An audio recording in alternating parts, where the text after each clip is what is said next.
So, in this episode, I'm going to talk about a few controversial things, such as dark energy, demons, and spells. So, if you are on your spiritual path, your spiritual awakening, you have been intrigued by some of these things, or maybe you come from religion and you've been taught about demonic activity or demons, then I encourage you to stay tuned to this episode. Welcome to the Soul Alignment Mentor Podcast. I'm your host, Angie, and I'm inviting you to explore the depths of self-sabotage, limiting mindsets, and the beliefs that hinder our progress in life. Through intuitive messages I receive from my spirit team, I share profound insights to help you live authentically and break free from these limitations. Join me now as we uncover all the keys to living your best life. Welcome back. My name's Angie, and I'm your Soul Alignment Mentor, bringing you intuitive messages I receive from my spirit team to help you learn to live as your most authentic self, aligned with your highest self. So, I want to talk today about something that some people may have a hard time comprehending or understanding or even believing. And I want to come about this in a way that assures you that I have been in the place that you might be currently. Or if you're in a journey of awakening and ascension, or you just recently started a spiritual awakening, or you're coming from a background of religious beliefs, like maybe you spent most of your life in the church, or you were taught from a young age about different things regarding spirituality, religion, Jesus, God, like all the things, then I want you to know that if you are struggling with understanding this concept, I have been there. And so I come with compassion and a deep understanding of where you are, because I was just there within the last 4 years. A little bit of background for me, just so you know where I'm coming from in this episode. I apologize if this gets a little long today, or in this episode. I just want to reassure you that sometimes our journey is very unexpected, and that people, if you are listening to this and you're like wondering about people around you going through an awakening and you're not, and you're still kind of in this in-between phase of like, I don't know what I believe, or I don't know what is happening to me, then I want to share these things so that you know that you're not alone, that there is actually quite a few people in the world that have been through what you're going through and might still be. And so just a little tiny tidbit of my background. I grew up in an abusive home. My parents divorced when I was very young. My mom married a narcissist man. My dad remarried within about 6 months of divorcing my mom. Very broken family. Never really had from what my comprehension of life was, never really any stability. I was raised by my granny pretty much. She was around much more than I can ever remember my parents being, and just never a really cohesive, safe environment that I felt like I was in. From a very, very young age, as far back as I can remember, I can remember my little self. I would guess I'm around 2 years old, 2, 3, 4, 5, around this time. I had this ability to see things. I would see spirits. I would see shadows. I would see, in particular, the one that sticks out to me the most now that I'm an adult and I'm trying to like think back that far, is every single night there was a shadow in my room.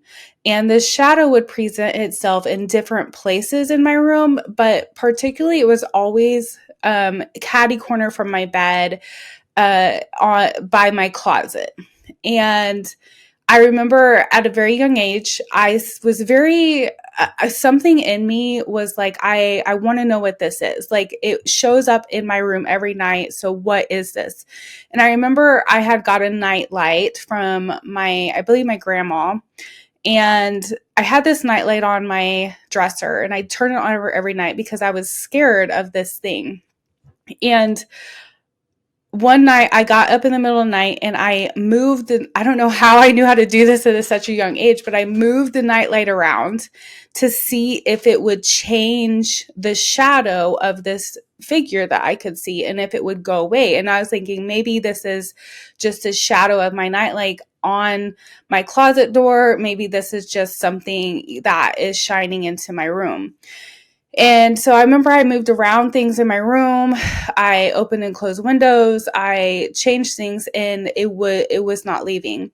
And then there would be nights where I would wake up and it would be on the other side of my room, like either above me on my above me or by my bed or in other spaces. And so I don't remember the details of this, but vaguely I can remember telling my family and my parents that there was something in my room, and they did not believe me.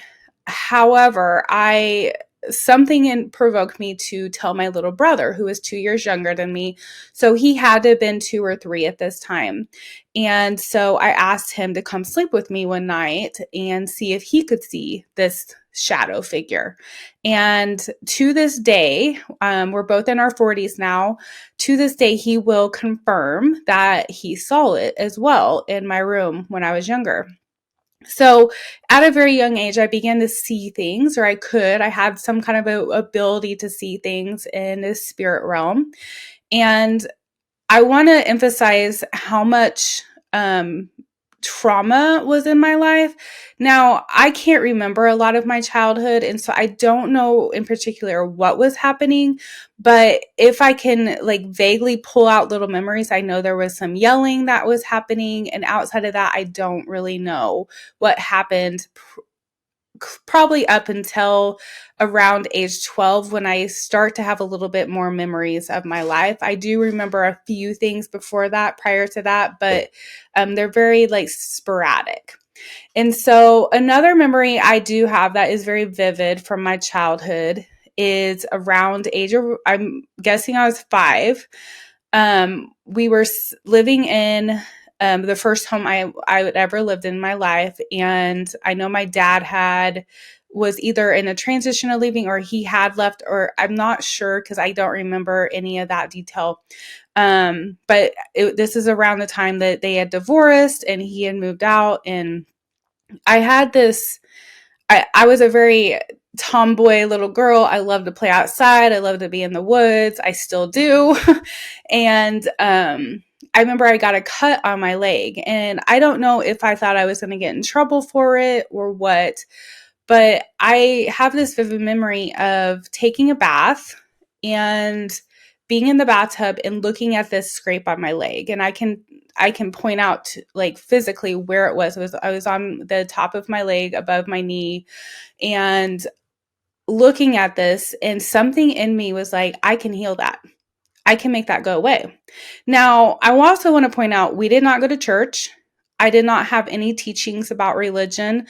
I probably knew there was like Jesus or Mother Mary or God, but I had not been programmed at that young age to think any particular way about God or religion. This was all something that came up within my own mind, my own being. And so as I looked at this scrape, as I sat in the bathtub, I thought I knew. I was like, I can heal this. And so I remember I put my hand on it and I started saying, heal. And part of me was calling out, asking God for help to heal this as well. But I just kept saying, heal. And I don't know how long I did this. I don't know how long I was there with my hand over the scrape, but I vividly remember at one point physically watching it disappear off of my leg. It was kind of like a slow motion, like process of it, like kind of like just disappearing off my leg. And I think at that point, I wasn't really shocked. I had expected it to happen. And so I don't know that I ever shared that with anybody as a child because it was just something that I thought I could do. It was just something I believed I could do. Now, fast forward a little bit. My mom is remarried. My dad's remarried. I'm living in an abusive environment, very scary, very on edge. Never knew what was going to happen with my stepdad. He was just an angry person. He also abused me physically. He would call me names. Some sexual abuse, like all kinds of things were going on in that home. And I began to shut myself down. I began to shut my voice down.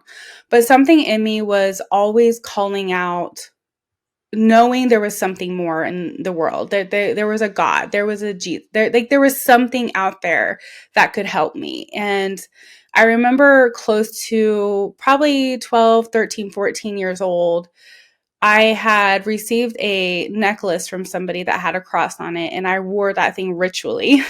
And one day I broke it.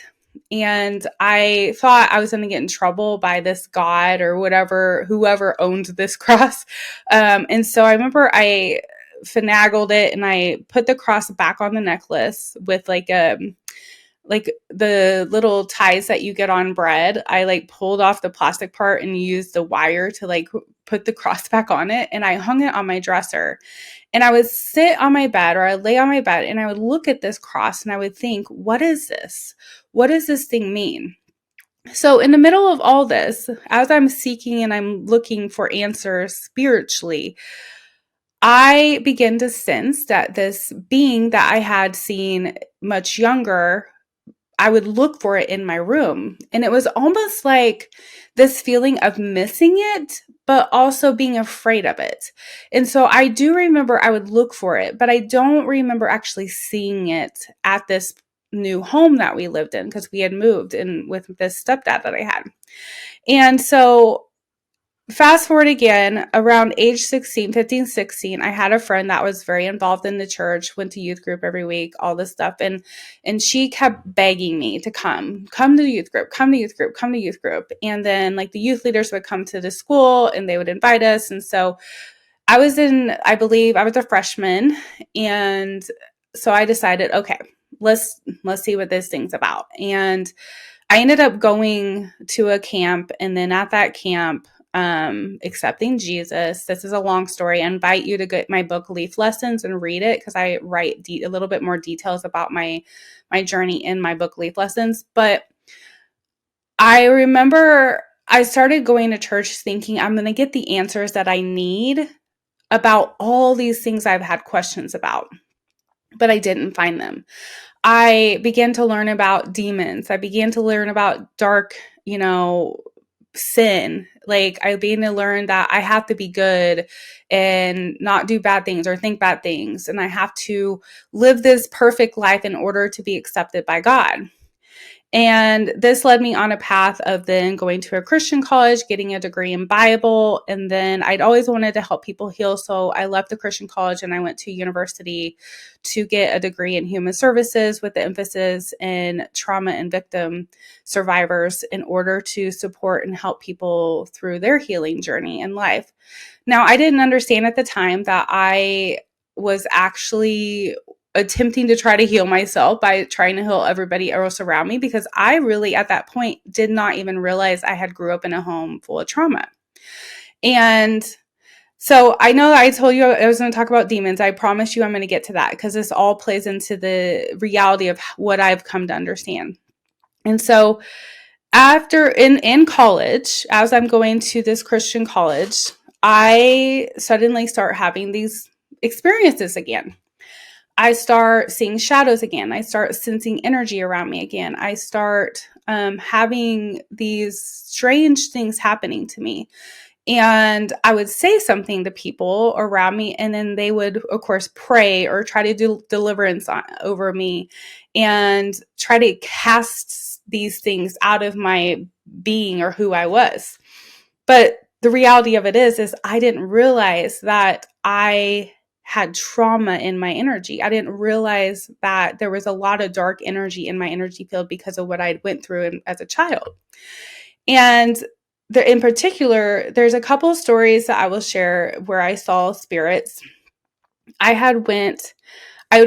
traveled overseas 3 different times. I spent time, I won't name all of them, but I spent times overseas, and when I was overseas, I would see these spirits again. I contributed it to being in a demonic place is what I thought, because they weren't a Christian nation. They weren't Christians. I was there to teach them how to be a Christian and who Jesus was.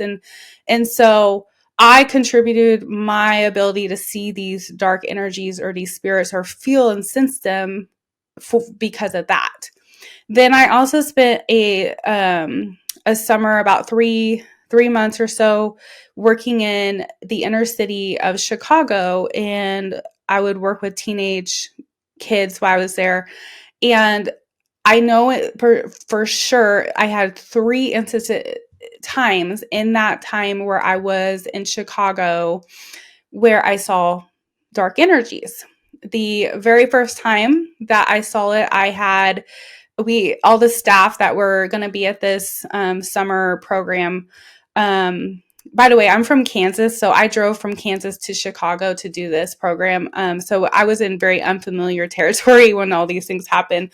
But I had drove up a week early before we start working with the kids, and the staff were supposed to stay in these cabins that did not have air conditioning. So we had decided to stay in a different building that night that did have air conditioning.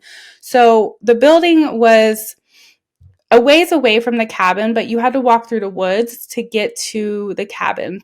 And I wanted to go back and get something out of the cabin for the night. And so I walked by myself to the cabin and got this item. And I began to walk out of my room to leave the cabin and walk back to this other building through the woods. And as soon as I walked out of my room, I felt an energy shift. I felt something present, and something in me was like, there's going to be a shadow at the end of these stairs that I'm going to go down. And so I went ahead and walked out the door, because the stairs were outside of the building. I turned and I walked down the stairs, and each time I took a step down the stairs, I felt this energy get stronger. And I get to the bottom of the stairs, I turn and I look to my right, and there's a probably 10-foot shadow being standing there, and terrified me. I was so scared. So I turn around and I start walking through the woods, which was to my left, and I could sense this being following me through the woods. Now, it never hurt me. It never did anything.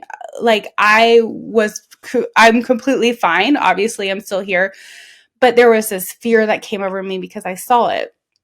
Another incident at that same place was, there were nights that I would hear things or I'd sense things, several times like that. And then another time, I woke up in the middle of the night just randomly, probably around midnight. I turned over, and I had the teenagers that were sleeping on bunk beds in the same room as myself. And I look over and I see a shadow figure above one of my teenage girls. And it scared me. It kind of appeared to be creeping in some way. And I just prayed and turned back over and went back to sleep. Like, for some reason, it didn't bother me as much. I think at this point, I'm just like, oh my gosh, there's another shadow. But I went back to sleep, and I would say probably within the next 15 minutes, this teenage girl comes over and wakes me up out of my sleep and says, I'm scared. And so I knew immediately. I just saw this spirit being by her. And so I took her in the hallway and we prayed together, and I had her go back to bed. And so these are things that I won't share all those experiences, but I've had many experiences like this where I would see shadow figures and these beings around me. Now, fast forward even more. I work in mental health, from 1999 to 2020 or 2020. Like, really, I'm still working in it.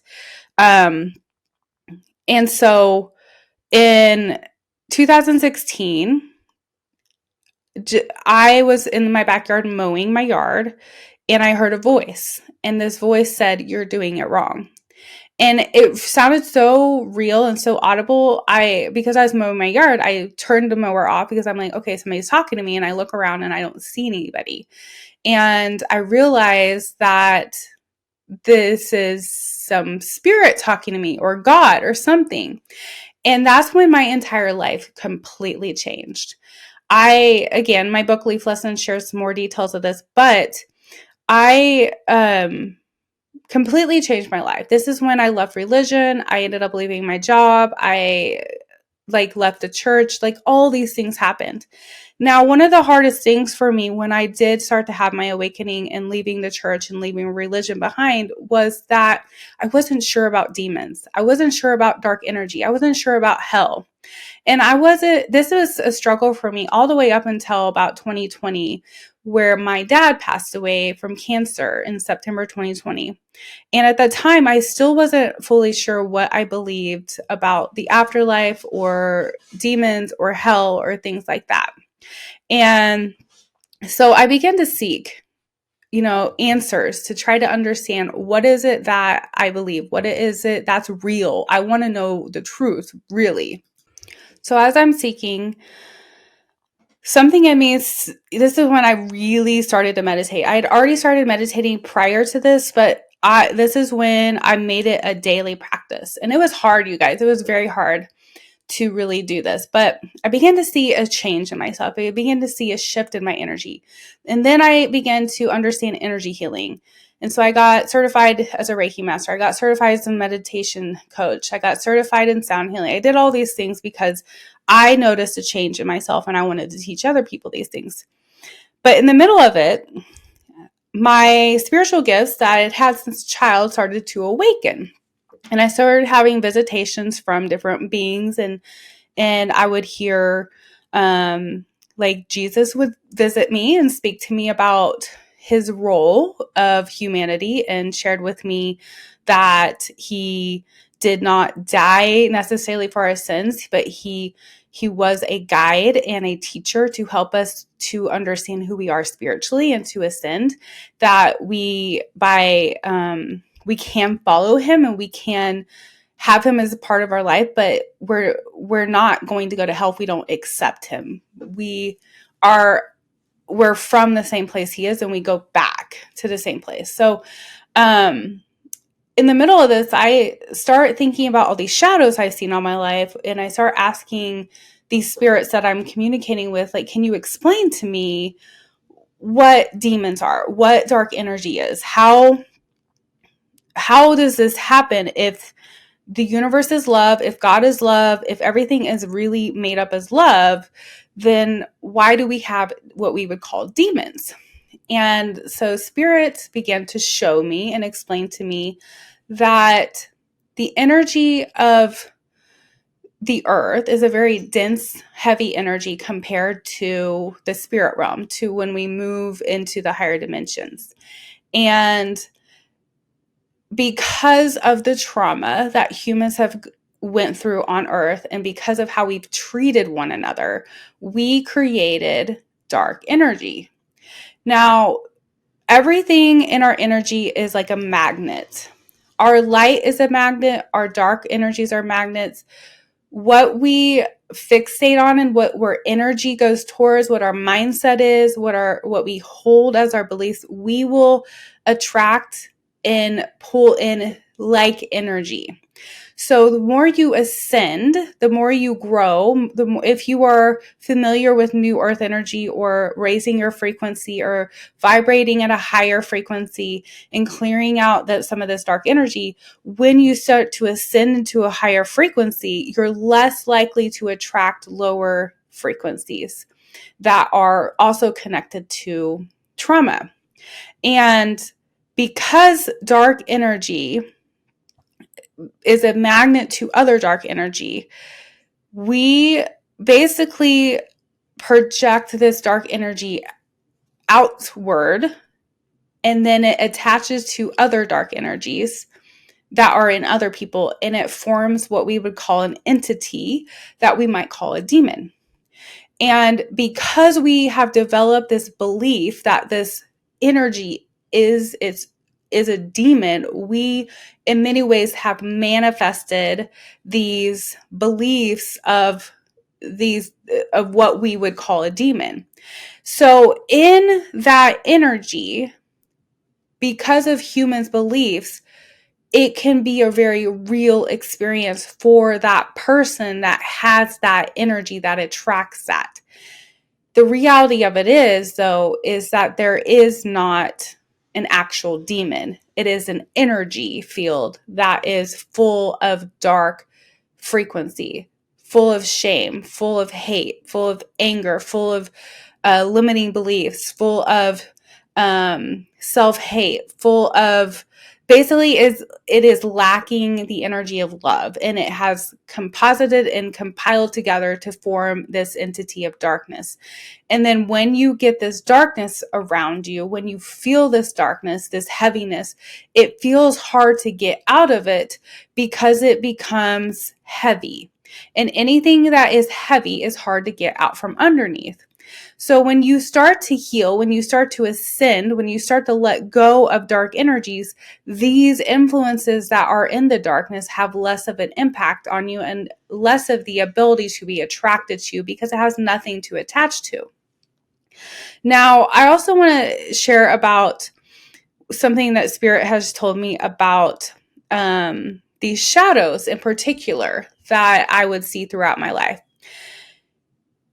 Because of humans' darkness, because we have these dark energies and entities that we create out of our energy field, and we have these beliefs and limiting mindset and these ideas of darkness and God, like all these things that we're programmed, spirits, our human self, it's almost like our soul gets ingrained with this karmic energy.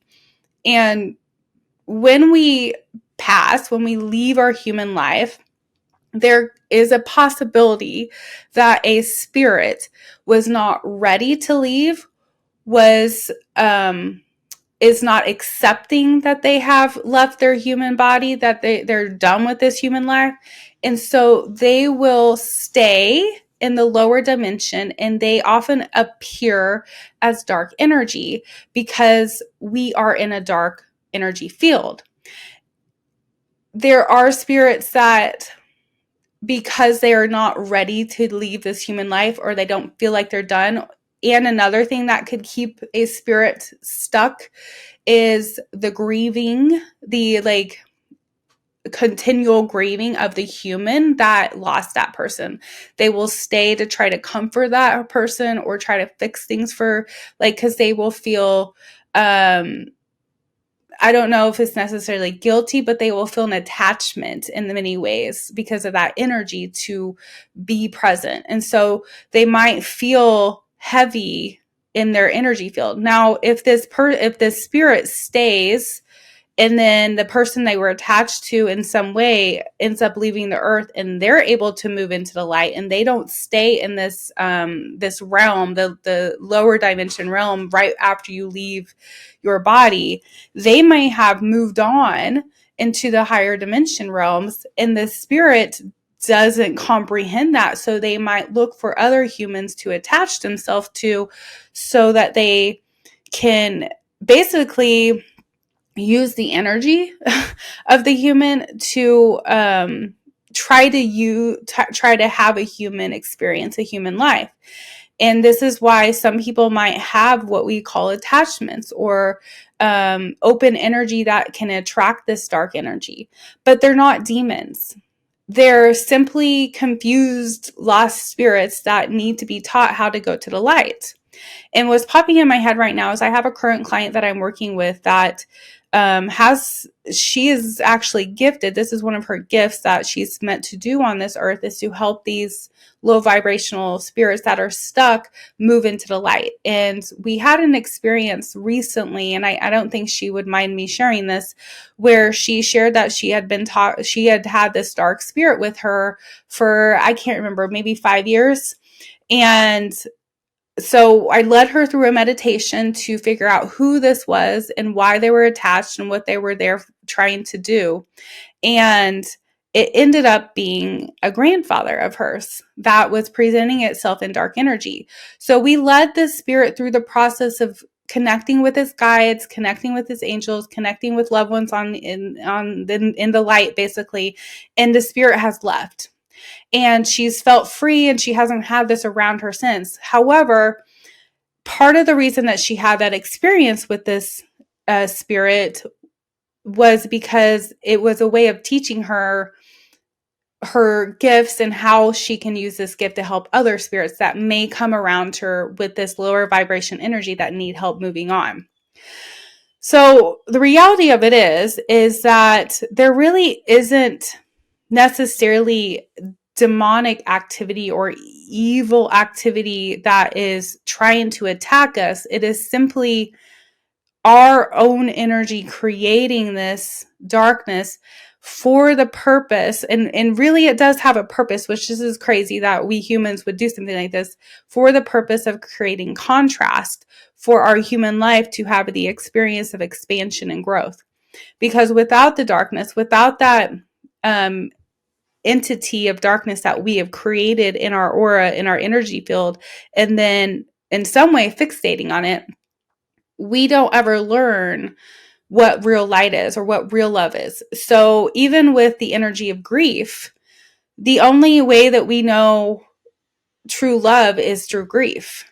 Like if you've never lost somebody close to you that just devastated you, like I know when my dad passed, like I had never felt grief like that in my life. I had grief when I lost my grandparents or an animal, things like that, but the grief I had when I watched my dad leave this earth, like I was physically with him when I watched him take his last breath, which is a whole nother story I can share some other time. I fell to the ground in grief. Like I screamed. It was one of the hardest emotions and feelings and times I'd ever felt in my life. But what I realized through that was that intense grief showed me how much I loved. And now that I understand myself and spirits and the reality of energy on a whole nother level, because I have just grown and changed. And actually my dad is a spirit guide of mine now. He kind of assigned himself as one of my guides. Not kind of, he did. Which is also is get my second book, Composting the Ego, and I share a funny story in that book about my dad presenting himself as my guide. He actually showed up with my other guides to introduce them to me, and decided he wanted to be part of the group. And so I've had contact with my dad's spirit ever since I would say probably about 3 to 4 months after he passed is when he started to visit me, and we've just been together ever since. But I now have this comprehension and clarity that when we feel dark energy, when we are heavy, many times it's because it's something inside of our own energy field that is attracting it. And so we have to deal with our own energy. We have to clear our own energy. We have to know what's in our own energy in order to release these entities of darkness. Now, I want to talk about spells real quick. As a light worker, as a healer, as someone that is focused on the ascension process and helping people raise their consciousness into higher dimensional thinking, I work in the energy of light. I have never felt called to do spell work. Now, I'm not going to say it does or doesn't work, because anything will work that you believe will work. And so if you're called to do a spell, which is really just something that a human feels the need to do because it gives them a ritual, or it's almost like going to church for religion. Like it gives you a purpose. It gives you something that helps you align your energy with what you desire and what you want. And so doing a ritual or doing a spell or doing all that stuff is not necessarily bad. It's just the energy in which you do it through. And I have had people and I've had friends around me talk about how so-and-so put a spell on me. So-and-so did this. So-and-so sent this bad energy to me. In my response, which is not always received very well, is that would not have attract or attached to you had you not already had that energy within you. And so if you believe there's spells, or if you believe there's negative things being sent towards you, take a look at yourself and what is your reflection? What are you allowing to come and attach to you? Do you have unresolved trauma? Do you have unresolved dark energies or entity within your own being? Because this is what that magnet of that dark energy will, of course, allow that to come in. And if you're not in that protective light, then you may not even notice it because it just is a familiar energy. It may feel a little bit more harder or more heavy when something comes in, but it doesn't mean that it can control you, because we have control over our own energy. We're source energy God. We are the creators and manifestors of our own life. And therefore, we have the ability to clear this energy out of our own energy field, out of our beliefs, out of our trauma, out of our body, even. And so, learning these skills is going to be important for you to remain in the energy of light as your highest self, in alignment with your highest self. So, if this is something you want to learn more about, I want to invite you to come and do my 7-week program with me, my 7-week course, Raise Your Vibration. And I teach you about your energy field. I teach you about how to find these dark spots of energy in your energy field, release them, and then raise your vibration so you're not attracting these things. And that it also learning the ability to distinguish between what your energy field is and what somebody else's energy field is, or if you're picking things up around you. So if you're having a hard time, if you're struggling with something in your life, if you have limiting beliefs, if you're struggling with believing that you can receive abundance, if you're struggling with relationships, if you're struggling with anxiety or depression or any of these things, just know, one, don't blame yourself, because that is just shaming yourself, and that's causing more of that dark energy. The more you pull that in, the more you believe it, the more you create it. It's almost like stirring the pot of darkness and making it like fluffier. And so we have to release the shame and the guilt of having this dark energy, first of all, because for example, for me, this dark energy came in when I came in as a child through trauma that I lived in my home.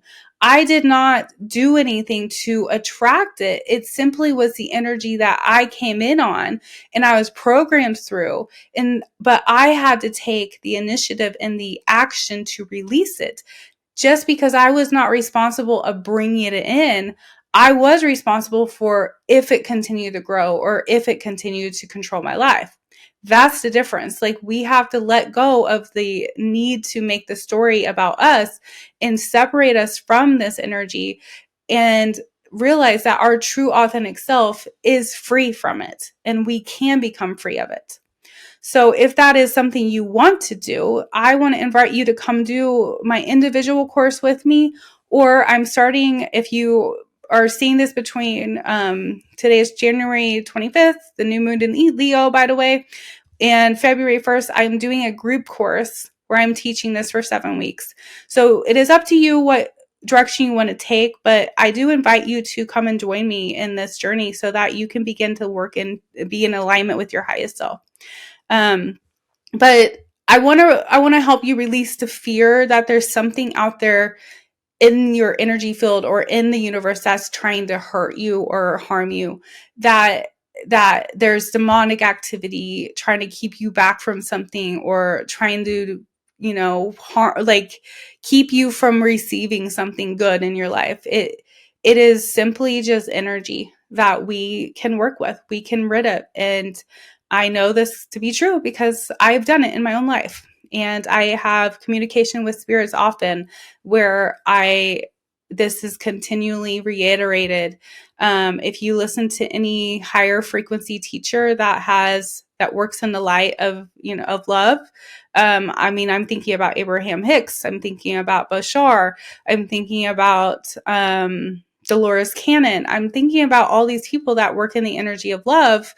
And well-known teachers in the spiritual realm, um, they were able to come to this comprehension. I mean, even with Bashar and with Abraham Hicks, with Esther Hicks, like she channels Abraham, and Abraham shares these exact same things. So, as a channel myself, as someone that is capable of channeling spirit, every time I do channel spirit, it is always the energy of love. It is never about darkness. It's never about anything trying to harm us. It's always about trying to help us ascend into our highest timeline, our highest frequency, and to believe that we are worth it.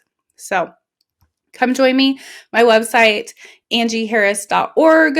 It will be linked below wherever you, if you're listening to the podcast or if you're watching on YouTube, wherever it is, just come join me. If you're not 100% sure about the process of that and you want to talk to me first, go ahead and set up a free breakthrough session with me and we can talk about it over that. And so all that's on my website. So, all right, I'm going to wish you all the best day, night, evening, whatever time it is for you.